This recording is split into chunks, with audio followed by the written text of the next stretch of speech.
29 जून को जो सामाजिक विषय की जो परीक्षा होगी उसको ध्यान में रखते हुए जिन पाठों से क्वेश्चन एक एक नंबर के जो पूछने वाले हैं जो बहुत महत्वपूर्ण है उन पाठों पर हम लोग अध्ययन कर रहे हैं। हम पहले और दूसरे पाठ के वीडियो इस YouTube चैनल के माध्यम से उपलब्ध करवाए दिए जा चुके हैं। जिन्होंने उन वीडियोस को नहीं देखा वो उन्हें देखें, वो लाभ उठाएं। आज हमारा अगला जो पाठ है वह पाठ संख्या 14 आर्थिक अवधारणाएं एवं नियोजन।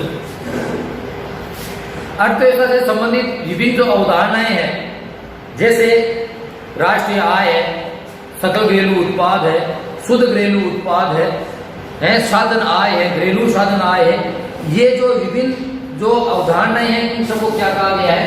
आर्थिक अवधारणा। क्या कहा गया है? आर्थिक अवधारणा। तो हम इस पाठ संख्या 14 में से जो महत्वपूर्ण क्वेश्चन जिनके आने की संभावना है इस पाठ में से 3 क्वेश्चन पूछे जाएंगे एक एक नंबर के। ये पाठ बहुत महत्वपूर्ण है, ज्यादा हार्ड भी नहीं है, छोटी छोटी बातें हैं जिनका हम अध्ययन करेंगे। पहला ही प्रश्न क्या है?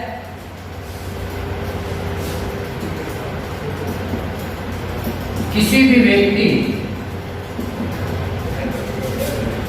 या परिवार के कल्याण को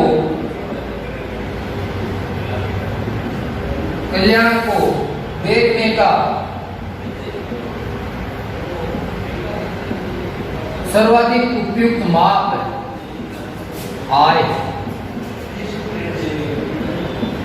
प्रश्न क्या पूछेगा कि किसी भी व्यक्ति या परिवार के कल्याण को देखने का सर्वाधिक उपयुक्त माप क्या है? तो हमारा जवाब क्या होगा? आय। कोई परिवार कितना आगे बढ़ा है, किसी परिवार का कितना विकास हुआ है, कोई समाज कितना बढ़ा है, किसी जो राष्ट्र है उसका कितना विकास हुआ, ये देखने के लिए हम उस परिवार या उस व्यक्ति की क्या देखेंगे? आय। जो जिसकी जितनी ज्यादा आय होगी उसका उतना ही ज्यादा क्या होगा? कल्याण। डायरेक्ट प्रश्न पूछा जाएगा कि किसी भी व्यक्ति या परिवार के कल्याण को देखने के लिए सर्वाधिक उपयुक्त माप क्या है? तो हमारा जवाब क्या होगा? आय। हम आय के द्वारा ही हम किसी व्यक्ति या परिवार के कल्याण को माप सकते, देख सकते हैं। ये एक महत्वपूर्ण क्वेश्चन है। आगे अगर बात करें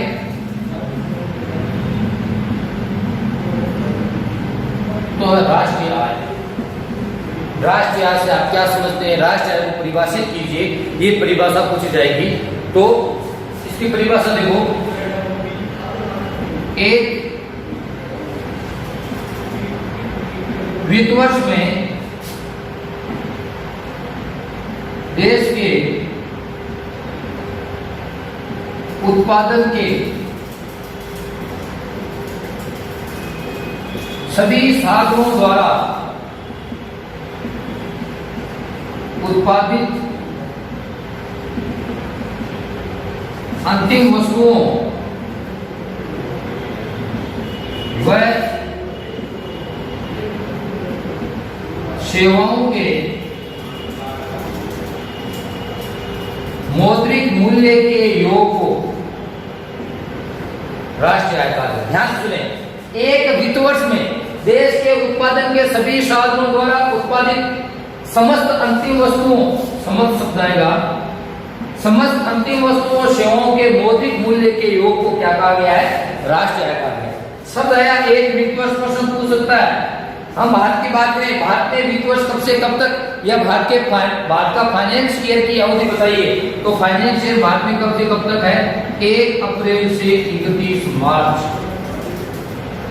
1 अप्रैल से 31 मार्च। तो एक वित्त वर्ष में देश के उत्पादन के सभी साधन कौन कौन से? 4 उत्पादन के साधन हैं, भूमि, पूंजी, श्रम और उद्यम। यह उत्पादन के साधन है। इनके द्वारा उत्पादित समस्त अंतिम वस्तुओं व सेवाओं के मौद्रिक मूल्य को क्या कहा गया है? राष्ट्रीय आय कहा गया है। सीधी परिभाषा बोलनी है कि एक वित्त वर्ष के दौरान उत्पादन के सभी साधनों के द्वारा उत्पादित समस्त अंतिम वस्तुओं सेवाओं के मौद्रिक मूल्य के योग को क्या कहा गया है? राष्ट्रीय आय कहा गया है। यहाँ पर एक शब्द आया है अंतिम वस्तुओं व सेवाएं। तो प्रश्न एक नंबर का पूछ सकता है कि अंतिम वस्तुओं व सेवाओं से क्या तात्पर्य?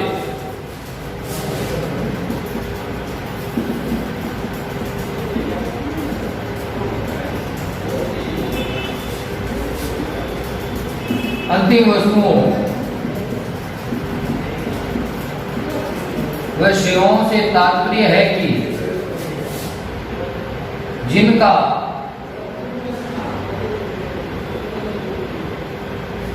उत्पादन प्रक्रिया में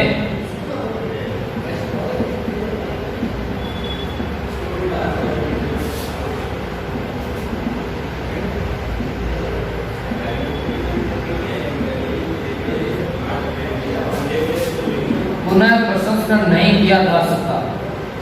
अंतिम वस्तु और सेवाएं वो होती है जिनका उत्पादन प्रक्रिया में पुनः प्रसंस्करण मतलब एक बार काम में लेने के बाद में उन्हें दोबारा काम में नहीं लिया जा सकता, वो वस्तु क्या कहती है? अंतिम वस्तु सेवाएं। बाजार में जो भी वस्तु बिकने के लिए आती है, हम जो भी वस्तु खरीद रहे हैं, जैसे मेरे पास ये मार्कर है, ये मेरे पास मार्कर है, ये एक अंतिम वस्तु है। इसको बनाने में जो भी साधन काम में आए हैं वो सारी क्या है? मध्यवर्ती वस्तुएं। क्या है? मध्यवर्ती। जैसे हम लोग बाजार से हम लोग बिस्किट खरीद कर लाए। क्या खरीद कर लाए? बिस्किट। अब बिस्किट बनाने के लिए आटा है,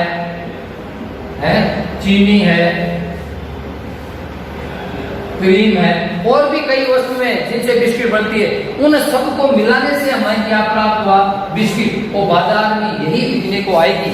ऐसा थोड़ी हम बाजार गए कि हमें बिस्किट दो, हमें वो अलग अलग प्रत्येक आटा देगा, चीनी देगा, क्रीम देगा, ये लो बिस्कुट ना, नहीं। अंत बाजार में जो वस्तु हम काम में ले रहे, खरीद रहे, जो उपयोग में ले रहे, वो वस्तु क्या है? अंतिम वस्तु है, और जिसका उत्पादन प्रक्रिया में पुनः प्रसंस्करण नहीं किया जा सकता। प्रश्न यही पूछा जाएगा कि अंतिम वस्तु सेवाओं से क्या तात्पर्य है? तो वे वस्तुएं जिनका उत्पादन प्रक्रिया में पुनः प्रसंस्करण नहीं किया जा सकता क्या कहलाती है? अंतिम वस्तु कहलाती है।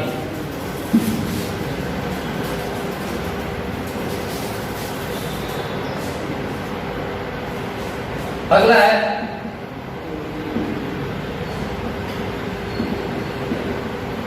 घरेलू साधन आय। घरेलू साधन आय से क्या तात्पर्य है? देश की घरेलू सीमाओं में उत्पादित साधन आय। घरेलू साधन आय किसे कहेंगे? देश की घरेलू सीमाओं में उत्पादित साधन आय को क्या कहा गया है? घरेलू साधन आय। सीधी सिंपल सी परिभाषा है कि देश की घरेलू सीमाओं में उत्पादित साधन आय क्या कहलाती है? घरेलू साधन आय। अगली एक और महत्वपूर्ण परिभाषा है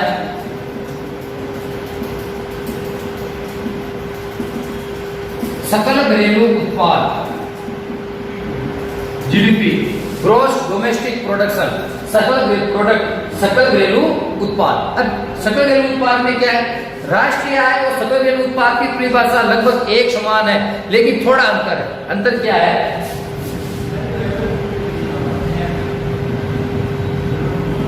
एक वित्त वर्ष के दौरान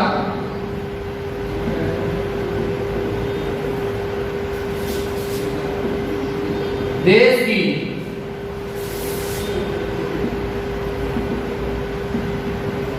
घरेलू सीमाओं के भीतर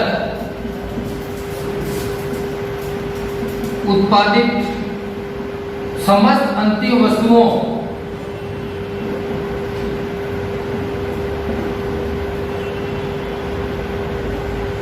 व सेवाओं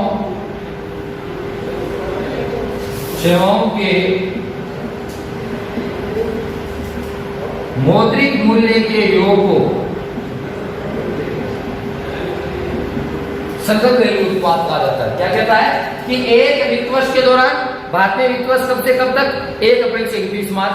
तो एक वित्त वर्ष के दौरान देश की घरेलू सीमाओं के भीतर उत्पादित समस्त अंतिम वस्तुओं और सेवाओं के मौद्रिक मूल्य के योग को सकल घरेलू उत्पाद कहा जाता है। कहने का मतलब है कि जो राष्ट्रीय आय की परिभाषा है उसमें ये बात जोड़नी है, घरेलू सीमाओं की भी। घरेलू सीमाओं की बात करें तब तो सकल घरेलू उत्पाद का घरेलू सीमाएं नहीं जोड़ेंगे, घरेलू सीमाओं के साथ साथ हम विदेशों से प्राप्त जो साधन आय अगर उसे भी जोड़ते हैं तो हमें राष्ट्रीय आय की प्राप्ति होती है। तो एक वित्त वर्ष के दौरान देश की घरेलू सीमाओं के भीतर उत्पादित समस्त अंतिम वस्तुओं व सेवाओं के मौद्रिक मूल्य के योग को क्या कहा गया है? सकल घरेलू उत्पाद कहा गया। राष्ट्रीय आय क्या है कि एक वित्त वर्ष के दौरान देश के उत्पादन के सभी साधनों द्वारा उत्पादित समस्त अंतिम वस्तुओं और सेवाओं के मौद्रिक मूल्य के योग को क्या कहते हैं? राष्ट्रीय आय कहते हैं। ये राष्ट्रीय आय, सकल घरेलू उत्पाद, इनसे संबंधित महत्वपूर्ण क्वेश्चन और परिभाषाएं हैं। अब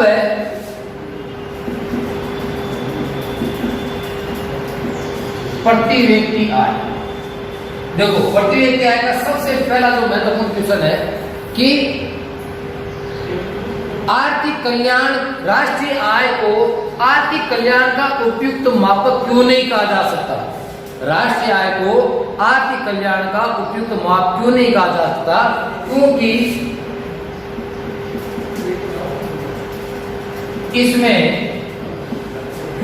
इसमें जनसंख्या परिवर्तन को समायोजित नहीं किया जा सकता।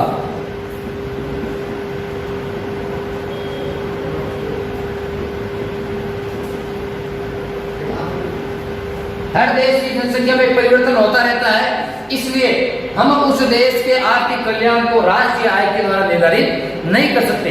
किसी देश के आर्थिक कल्याण को मापने का सर्वाधिक उपयुक्त जो साधन है वो साधन कौन सा है? प्रति व्यक्ति आय।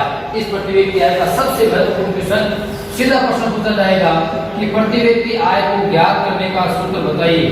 तो प्रति व्यक्ति आय बराबर राष्ट्रीय आय घटा देश की जनसंख्या। कई बार एग्जाम में पूछा गया है कि प्रति व्यक्ति आय को ज्ञात करने का सूत्र बताइए। तो प्रति व्यक्ति आय बराबर राष्ट्रीय आय घटा देश की जनसंख्या, ये प्रश्न पूछा जाएगा।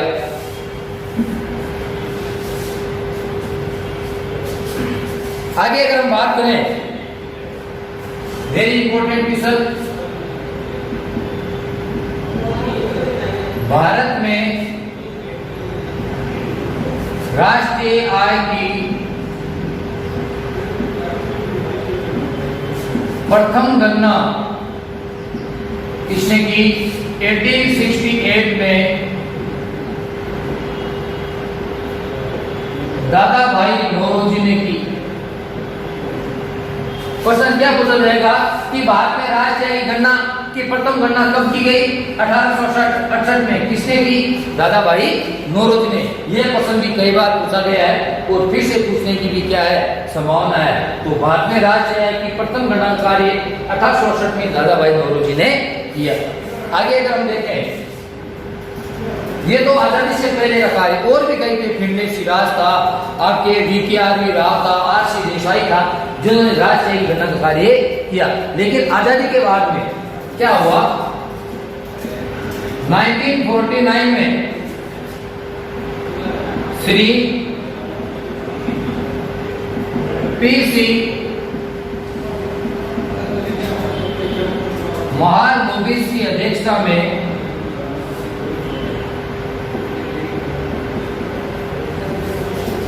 राष्ट्रीय आय समिति का गठन किया गया।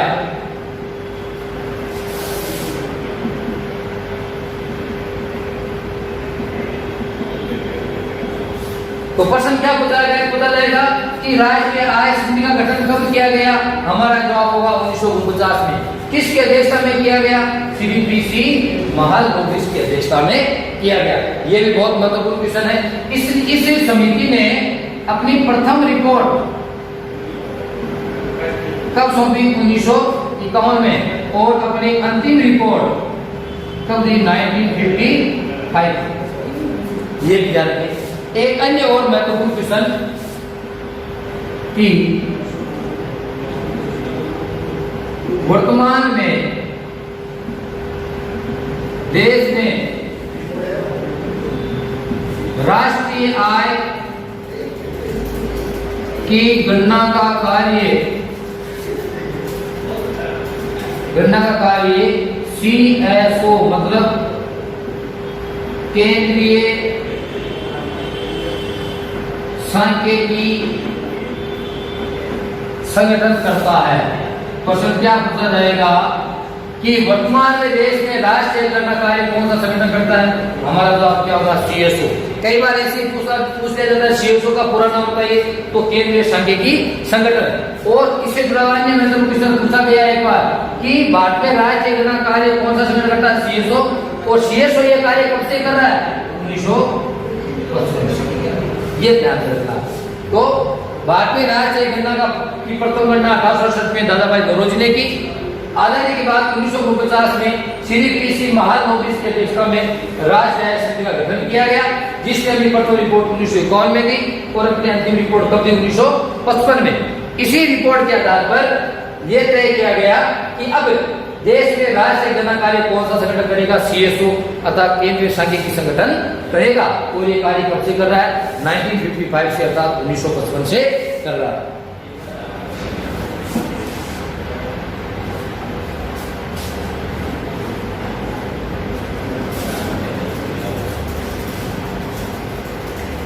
अब है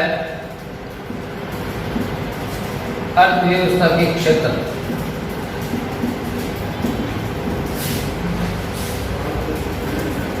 अर्थव्यवस्था के क्षेत्र, अर्थव्यवस्था के 3 क्षेत्र हैं। प्राथमिक, द्वितीयक और तृतीयक। प्रश्न पूछा जाएगा अर्थव्यवस्था के क्षेत्र कितने? नाम लिखिए। तो 3 क्षेत्र है, प्राथमिक क्षेत्र, द्वितीय क्षेत्र और तृतीय क्षेत्र। प्राथमिक क्षेत्र का एक अन्य नाम और है कृषि क्षेत्र। द्वितीय क्षेत्र को भी विनिर्माण क्षेत्र कहा जाता है और तृतीय क्षेत्र को सेवा क्षेत्र भी कहा जाता है। अब हम इन तीनों के बारे में अलग अलग करते हैं। प्राथमिक क्षेत्र क्या है? प्राथमिक क्षेत्र में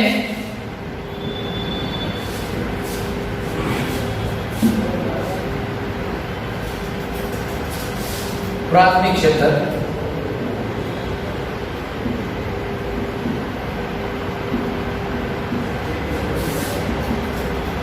प्राथमिक क्षेत्र में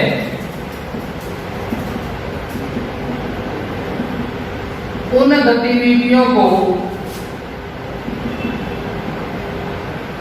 शामिल किया जाता है, उन गतिविधियों को शामिल किया जाता है जिन्हें प्रकृति से प्रत्यक्ष रूप से हम प्राप्त कर सकते हैं। किया जाता है जिनमें प्राकृतिक संसाधनों को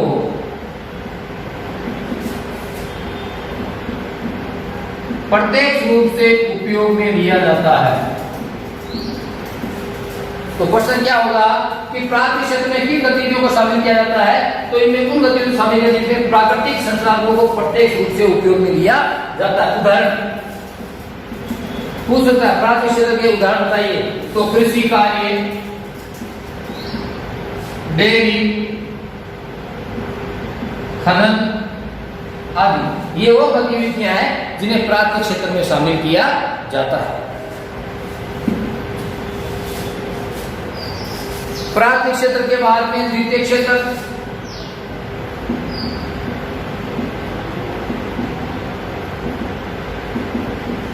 इसमें क्या है? इसमें विनिर्माण प्रणाली द्वारा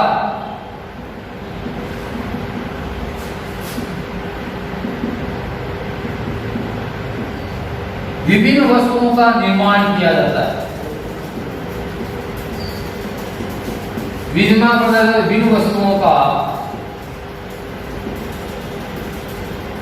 निर्माण किया जाता है। किसमें? द्वितीय क्षेत्र में। प्राथमिक क्षेत्र में क्या था? प्रकृति से सीधे हम काम में लेते हैं, जबकि द्वितीय क्षेत्र में क्या है कि प्राथमिक क्षेत्र की अगली गतिविधि है जिसके तहत प्राथमिक क्षेत्र से हम प्राप्त उत्पादों को विनिर्माण प्रणाली द्वारा विभिन्न वस्तुओं या वस्तुओं में उसका क्या करते हैं? निर्माण करते हैं। ये जो प्रक्रिया है ये किसी कारखाना, कार्यशाला या घर में हो सकती है। जैसे उदाहरण क्या है? कपास से वस्त्र बनाना, ये गतिविधि है। मिट्टी से ईंटें बनाना है, गन्ने से चीनी व गुड़ बनाना, कपास, मिट्टी, गन्ना, ये सब प्राकृतिक क्षेत्र के कार्य हैं। ये प्रकृति से हमें सीधे रूप से प्राप्त हो रहे हैं। इनको काम में लेके, इनको कच्चे माल के रूप में काम में लेके हमने विनिर्माण प्रक्रिया के द्वारा इन वस्तुओं का विभिन्न वस्तुओं में क्या किया, निर्माण। कपास को हमने प्रकृति से प्राप्त क्षेत्र से प्राप्त किया, विनिर्माण प्रणाली द्वारा वस्त्र उद्योग जो कारखाने वहां पर हमने कपास की क्या बनाई, सूती वस्त्र बनाई। मिट्टी है उसको काम में लेकर हमने क्या बनाई, ईंटें बनाई। गन्ना है वो खेती से द्वारा हमें प्राप्त होता है, गन्ने को काम लेकर हमने चीनी और गुड़ बनाया। तो द्वितीय क्षेत्र जो है इसमें प्राकृतिक क्षेत्र की अगली प्रक्रिया को शामिल किया जाता है, जिसके तहत विनिर्माण प्रणाली द्वारा विभिन्न वस्तुओं का क्या होता है, निर्माण। और ये विनिर्माण प्रक्रिया जो है ये किसी कारखाना, उद्योग या फैक्ट्री में संपादित की जाती है। अगला जो अर्थव्यवस्था का क्षेत्र है तीसरा, जिसका नाम है तृतीय क्षेत्र।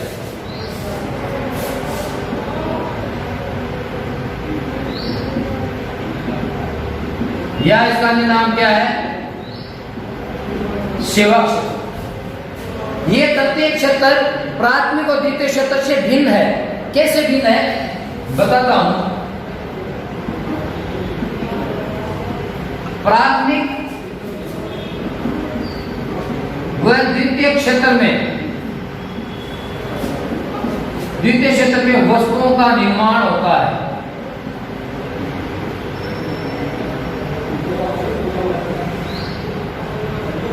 जबकि तृतीय क्षेत्र में नहीं।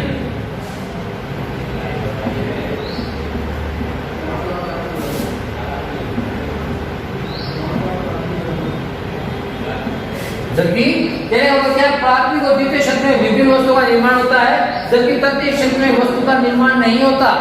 तृतीय क्षेत्र प्राथमिक और द्वितीय क्षेत्र के वस्तु निर्माण में अपना क्या करता है, सहयोग करता है। अपना क्या करता है, सहयोग करता है। और अगर हम बात करें तृतीय क्षेत्र जो है यह वस्तु निर्माण में सहयोग अर्थात सेवा देता है। उदाहरण की बात करें तृतीय क्षेत्र के उदाहरण, तृतीय क्षेत्र के उदाहरण है भंडारण, परिवहन, संचार, बैंकिंग आदि। तृतीय क्षेत्र के उदाहरण बताइए, प्रश्न पूछा जाएगा तो भंडारण, परिवहन, संचार और बैंकिंग। देखो आपको समझाता हूँ किस प्रकार से तृतीय क्षेत्र जो है ये वस्तु निर्माण में अपना सहयोग करता है या प्राथमिक द्वितीय क्षेत्र के विकास में अपना सहयोग करता है। तृतीय क्षेत्र की जो गतिविधियां हैं वो प्राथमिक और द्वितीय क्षेत्र के विकास में अपना सहयोग करती है। तृतीय क्षेत्र में स्वयं वस्तु का निर्माण नहीं होता, बल्कि ये वस्तु निर्माण में अपना क्या करता है, सहयोग, अपनी सेवा करता है। जैसे गन्ने का खेत है, एक खेत है जहां पर गन्ने की क्या की गई, खेती की गई। मतलब कैसा कार्य है,